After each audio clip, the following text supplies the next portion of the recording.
at the moment of our death, nothing or no one that we entrust ourselves to in this life will be useful to us, except God. Some of the most powerful moments in my sacramental ministry in the short 3.5 months of my priesthood have been the times I celebrated the last rites for those who are on their deathbed. The first time I was able to administer the last rites was for my uncle, an uncle of mine, within the first week of my priesthood. His immediate family called me over to the house, and they told me that his dying wish was that although he wanted to receive the sacraments, but he wanted to live long enough to attend one more fiesta mass, one more Funcion mass for San Antonio, who is the patron of a little capilla that is located across the highway from his house in the little village of Los Montoyas near Anton Chico, where my mother grew up. I gave him the last rites on a Thursday, and the Funcion mass would be held that Saturday. And I went to visit him before that mass that Saturday morning, and I prayed with him and his family at his bedside. While I was there, my cousin brought my attention to a votive candle to St. Anthony, to San Antonio, that was lit near the window that looked out towards the church, towards the capilla. And he told me how my uncle always had that candle lit out of a prayerful devotion to San Antonio. He reminded me that morning of my uncle's desire to be at that Funcion mass that morning. After I finished praying with the family and with my uncle, I went across the highway to celebrate the Funcion mass. And I would later find out at the moment that the church bells tolled at the end of mass to signify the beginning of the procession of a San Antonio around the capilla, that it was that moment when those church bells tolled that my uncle passed away. See, my uncle died having received the last rites, which included an apostolic pardon for all of his sins. It included an anointing with blessed oil as prescribed by the Apostle James in his letter. And of course, it included his entering into intimate communion with Christ in the blessed sacrament of the Eucharist himself. And he even received that grace to live long enough to be on this earth while that Mass was celebrated, and also to hear those Funcion bells toll one more time. And I can't help but hope that like the church bells that miraculously tolled for St. Anthony by the holy angels on the day that he entered into his eternal birthday in heaven so many years ago, that those bells that morning that tolled in that old capilla were a sign that by sharing in the sacramental grace of Christ's life, death, and resurrection, that my uncle too was being welcomed into his eternal birthday in heaven. We could say that my uncle died a happy death. He died a happy death, not because of his social status, the size of his bank account, or his retirement funds, or even any of the accomplishments he had in his life. None of that. But because of his trust in God and in the sacramental love that he has for every single one of us and had for him and has for him. This moment has allowed me to reflect on the way God in his providential grace and mercy takes care of those who trust in him. I have no doubt that my uncle's prayers and devotion to San Antonio helped him arrive at that happy death there at the end. But I also believe as part of that throughout his life, his devotion to San Antonio and his prayers to San Antonio helped me have that courage to respond to a priestly vocation so that I could be the one to be ordained a priest just in the nick of time, within a matter of days, to administer the last rites to him. But not just to him, but to all those others who come to me in my priestly ministry today. You know, back in 2014, I experienced what you would call a revision to the faith. I had returned to the faith after being fallen away for so many years. I fell in love with Christ and his church. And Christ immediately began calling me to the priesthood. But I struggled. I struggled with this call for a few reasons, but one of the major reasons was the fear of letting go. The fear of letting go of my life and entrusting it totally to God and to God alone. I had a career. I had acquired many things and was just getting ready to take off into the next stage of my life and my career. So I was struggling to let go. But God led me to a retreat on March of 2015. And it was there where, in front of the Blessed Sacrament, the retreat director led me into a reflection on the moment of my death. I was led to imagine that I had died and met Christ in all his glory. But Christ told me that there was still something I had not accomplished in my life and would be sent back into this world to choose, to make that choice, whether I would enter into what God was calling me to do by trusting him. I knew I was being sent back to respond to a priestly call. And that helped me.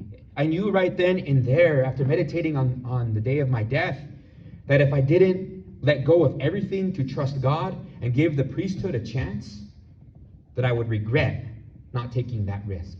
That I would regret not taking that leap of faith when I was on my deathbed. So that awareness of deathbed regret gave me the courage to be like the steward in our gospel parable today, to prudently and diligently prepare for the future life that Christ had for me. You know, the steward in the gospel parable is informed by his master that his time is up. His time is ran short, and he is being canceled for foolishly squandering the master's property. So the master demanded that he prepare a full account of his stewardship, prepare a full account of what he did during his life up until that moment that his time was up. And knowing that his life as a steward was running short, he turns all his focus, all of his effort into one thing and one thing only, and that's his future. And he does this by trying to make friends with his master's debtors, hoping that once he got canceled, he'd be able to go into their homes. He will be welcomed into their homes. This steward is then commended. And he's not commended for his shady and dishonest way of the way he dealt with things, but for prudently and diligently preparing for his future now that his current life has come to an end. Christ uses this steward's example of prudence towards his future life to urge all of us to do likewise when he says this. He says, "For the children of this world are more prudent in dealing with their own generation than the children of light." So it's as if Christ is saying this to us now. He's saying, if this steward, who represents the children of this world, is prudent enough to be diligent when his time runs out, how much more ought we, as the children of light, be prudently and diligently planning for our heavenly future when we will be welcomed into eternal dwellings, not just earthly dwellings, but eternal ones. None of us know neither the day nor the hour when our time on earth will be up. We just know our time here is very short. And God wills all of us to heaven, just like was proclaimed in our second reading today. But we must choose heaven in this life. And remember, Jesus just a few weeks ago, he said, you must strive to enter heaven through that narrow gate. And today he is telling us that we must strive to enter by prudently and diligently preparing for our life by trusting in him. So Jesus tells us, no servant can serve two masters. He will either hate one and love the other, or be devoted to one and despise the other. And there's that line he gives us at the end of our gospel today. You cannot serve both God and mammon. And the key to understanding this line is understanding the word mammon from a deeper level. The word comes from a Hebrew word that literally means that which one trusts. So mammon means that which one trusts. So who do you, or what do you put your trust in? Our hearts get it. They cannot serve two masters. We can't live with divided hearts. We can only trust one or the other. God or anyone or anything else but God. You can trust God or yourself. You can trust God or your material wealth. But we can't have both. Because at the moment of our death, when our time is running short, nothing or no one we entrust ourselves to will be useful to us, except God. So like that prudent steward, the best thing we can do in this life is prepare for a happy death. Meaning that at the moment we die, our hearts have totally been entrusted to one master and one master alone. And that is God, our Father in heaven, because he is all that matters in this life. The Venerable Fulton Sheen, he says that a happy death is a masterpiece. A happy death is a masterpiece. And we could look to Christ for that example. Christ prepared for his death every single day of his life. He became poor in everything except in a rich trust in God since the day of his birth. And that carried him away to the day of his death. And when his time was up, when his time ran short, the masterpiece of a happy death was put on full display on the cross. And you know, my dear brothers and sisters, we come face to face with the masterpiece of his happy death and our happy deaths every time that we come to Mass. For the events of Good Friday all the way to Easter Sunday are represented here for us to partake and celebrate in every time we come to Mass. You know, we can't die a happy death unless we practice dying daily. Christ in his crucified love for us is the model. We learn how to die by dying 1,000 times a day to our selfishness, to our pride, to our envy, our spiritual laziness, and our desire to entrust ourselves to something other than God. You know, no one in their deathbed regrets that they spent too much time praying the rosary, going to Mass, coming and visiting our Lord in the Blessed Sacrament, fasting on Fridays, going to confession regularly, or embracing a constant conversion as the theme of life, or for trusting in God too much.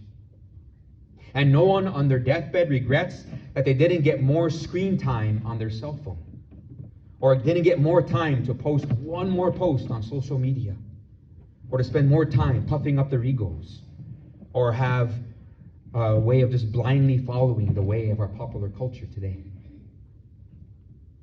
Like a marble statue, the masterpiece of a happy death must be prepared for by prudence and diligence and the discipline needed to chisel away at the stubbornness of the marble to allow the masterpiece to take form. And there's no better way to prepare than to entrust our lives to Christ by choosing to die and rise to a new life with him now and in every time we come to this Eucharistic altar and receive Christ in the Eucharist. Because at the moment of our death, nothing or no one that we entrust ourselves to in this life will be useful to us except God. For it is only by entrusting ourselves to God that we can hope that those bells will toll for us as we are welcomed into our eternal birthday through the narrow gate that is the masterpiece of a happy death.